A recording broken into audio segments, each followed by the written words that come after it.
नमस्कार दोस्तों, राधे राधे, जय माता की। तो आज के वीडियो में हम बात करेंगे अन्नपूर्णा माता व्रत के बारे में। देखिए, अन्नपूर्णा का व्रत अघन मास या मार्गशीर्ष मास के महीने में किया जाता है। इस व्रत को करने के कई फायदे हैं, कई लाभ हैं, जैसे कि लंबी आयु, अन्न धन की प्राप्ति, नौकरी, व्यापार, सुख संपत्ति, हर चीज इस व्रत से प्राप्त की जा सकती है। तो आज हम अन्नपूर्णा माता के व्रत के बारे में जानेंगे और साथ ही जानेंगे इस व्रत के उद्यापन की विधि, नियम पालन और सावधानियां, इन सब के बारे में आज के वीडियो में चर्चा करेंगे। तो बने रहिए वीडियो में आखिरी तक। और यदि वीडियो पसंद आता है तो वीडियो को लाइक जरूर कर देना और चैनल को सब्सक्राइब कर लेना। वीडियो अगर अच्छा लगे तो शेयर भी कर देना आगे। तो देखिए, जैसे कि मैंने बताया कि अन्नपूर्णा माता का व्रत अघन मास के या मार्गशीर्ष मास के महीने में किया जाता है। अब ये व्रत कई तरीके से किया जाता है, मतलब कि कोई इसको 17 दिन का करता है, तो कोई 21 दिन के लिए रखता है इस व्रत को, तो कोई 8 दिन के लिए, और अगर कोई नहीं भी रख पाता तो केवल एक दिन पूर्णिमा के लिए। पूर्णिमा जो की माता अन्नपूर्णा की जयंती होती है, उस दिन पूर्णिमा का केवल व्रत रखते हैं अन्नपूर्णा माता के लिए। तो जैसा आपके यहाँ पे हो और आपको संभव लगे उस तरह से आप व्रत को कर सकते हैं। तो ज्यादातर देखिए 17 दिन का व्रत किया जाता है या 21 दिन का। तो अगर 21 दिन का व्रत है तो जो अघन मास की प्रतिपदा तिथि होती है ना, उससे वो शुरू होता है और अगली बार यानी कि शुक्ल पक्ष की, जो मार्गशीर्ष का शुक्ल पक्ष होता है, उसकी षष्ठी तिथि को समाप्त हो जाता है। और 17 दिन का होता है तो वो पंचमी से शुरू होता है। कुछ लोग अष्टमी से भी शुरू करते हैं। तो जैसी जिसकी श्रद्धा होती है ना, अन्नपूर्णा माता का व्रत लोग वैसे वैसे करते हैं। तो अब अगर मैं बात करूं अन्नपूर्णा माता व्रत के विधि के बारे में कि इसको किस तरह से करना चाहिए, तो देखिए, अन्नपूर्णा माता व्रत की विधि जानने से पहले हम जानते हैं अन्नपूर्णा माता कौन है। तो देखिए, शास्त्रों के अनुसार अन्नपूर्णा माता पार्वती माँ का ही एक रूप है। एक कथा के अनुसार जब पृथ्वी पर अकाल पड़ गया पूरी तरह से और त्राही त्राही मचने लगी, तब भगवान ने माता पार्वती से कहा कि आप अन्नपूर्णा का रूप धारण करें। और ऐसा ही हुआ, माता पार्वती ने अन्नपूर्णा का रूप धारण किया और भगवान भोलेनाथ ने उनसे भिक्षा स्वरूप अन्न लिया और उस अन्न को पृथ्वी पर बांट दिया। इससे इस समस्या का समाधान हुआ। तब से माता पार्वती को अन्नपूर्णा के रूप में पूजा जाने लगा।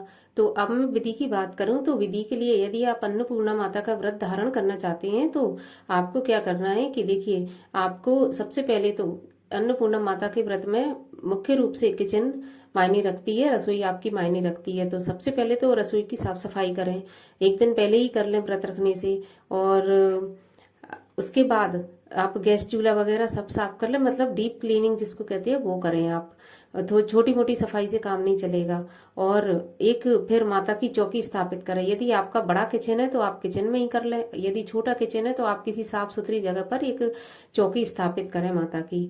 चौकी के ऊपर एक जल का कलश रख लें। कलश में जल भरने के साथ साथ उसमें एक सुपारी और एक सिक्का ये भी डालें और पंचपल्लव रखें। पंचपल्लव रखने के बाद उस पर थोड़ी सी एक कटोरी रखें और थोड़े से चावल रख के उस पर माता की मूर्ति विराजित करें। लेकिन यदि आपके पास माता की मूर्ति विराजित नहीं है तो कोई बात नहीं, आप भगवान शिव की और माता पार्वती की तस्वीर हो, आप वो भी रख सकती हैं चौकी पर। इसके बाद आपको पूजन करना है। तो सबसे पहले आपको गणेश जी का पूजन करना है। गणेश जी के पूजन करने के बाद में फिर आपको माता पार्वती और भगवान भोलेनाथ का पूजन करना है। पूजन करते समय एक इसमें नियम और होता है कि इसमें एक धागा बनाया जाता है। तो देखिए, धागा आप या तो रेशम का ले लें और नहीं तो फिर आप जो कलावा आता है ना उसको ले लें और उसमें 21 गांठें आप बांधें और माता अन्नपूर्णा का नाम लेते हुए ओम अन्नपूर्णमा या फिर जय माता अन्नपूर्णा इस तरह कहते हुए आप धागा में 21 गांठें बांधें। अब 21 गांठें बांधते समय अब इस धागे का भी अलग अलग नियम है। कुछ लोग उसी दिन बांध लेते हैं वो धागा हाथ में माँ को अर्पित करके, और कुछ लोग जितने दिन का व्रत होता है उतने दिन धागा वहां पे रखते हैं माँ के पास में, और उसके बाद फिर अगले दिन जब उद्यापन करते हैं जब उस धागे को बांधती हैं। तो जैसा आपके यहाँ पे होता हो ना, आप वैसा करना। आपको अगर धागा उसी दिन पहनना हो तो आप उसी दिन पहन लेना, और ये धागा फिर अगली वर्ष अन्नपूर्णा व्रत के समय निकाला जाता है, नया बांधा जाता है। तो इस तरह से आप उस धागे का जो है प्रयोग करें। अब भोग की बारी आती है तो भोग में माँ को खीर का भोग लगाएं, आप मीठे का भोग लगाएं। और अगर आप व्रत रखते हैं तो आपको भी नमक नहीं खाना है, अन्न नहीं खाना है, आपको भी फलाहार से और मीठे से व्रत रखना है। लेकिन यदि आप व्रत नहीं रखना भी चाहते, आपसे नहीं हो पाता किसी भी कारणवश, तो आप बिना व्रत के भी चौकी स्थापना कर सकते हैं। लेकिन आपको एक चीज का विशेष ध्यान रखना होगा कि यदि आप चौकी स्थापना अपने घर पे कर रहे हैं तो आपको तामसिक भोजन से परहेज ही नहीं, बिल्कुल ही उसको अलग करना है अपने आप से, उसको बिल्कुल ही नकारना है, बहिष्कार करना है एक तरह से। क्योंकि यदि आप चौकी स्थापित किए हैं और आपके यहाँ प्याज लहसुन या तामसिक चीजों का इस्तेमाल होता है तो आपको देखिए फायदा हो ना हो व्रत से, लेकिन नुकसान आपको होगा, ये बात तय है। तो यदि आपके यहाँ पे कोई नहीं छोड़ना चाहता तो कोई बात नहीं, आप चौकी स्थापना ना करें, आप ऐसे ही अपने मंदिर में माँ का ध्यान करें और पूजा आरती कर लें। लेकिन चौकी स्थापना करने के बाद आप तामसिक चीजों से जरूर परहेज करें।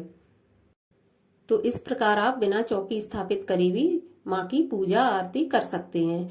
अब मैं बात करूं उद्यापन विधि की, तो उद्यापन में यदि आपने 17 दिन का किया है तो 17वें दिन, और 21 दिन का किया है तो 21वें दिन आपको छोटा सा अपने घर पर ही हवन करना है अपने हाथ से।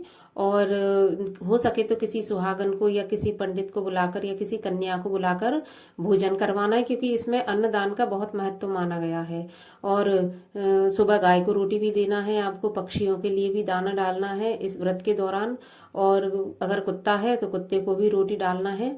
इस प्रकार अन्न का दान जितना हो सके आपको करना है।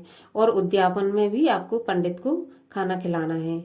तो ये रहा उद्यापन विधि और पूजा विधि।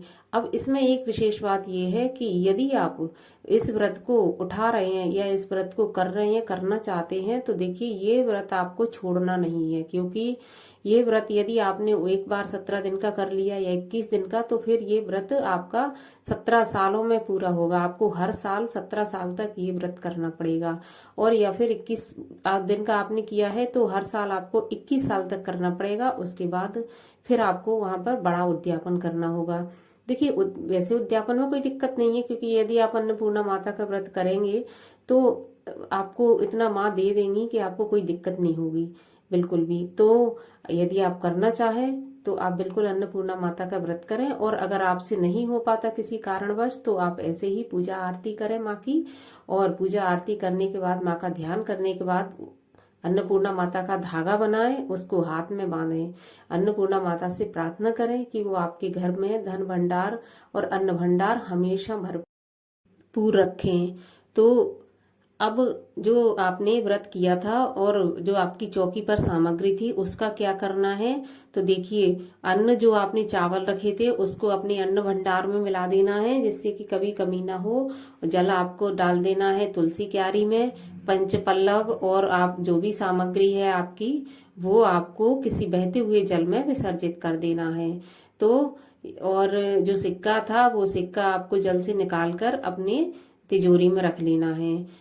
और इस तरह से माँ से प्रार्थना करके इस व्रत को संपूर्ण करना है।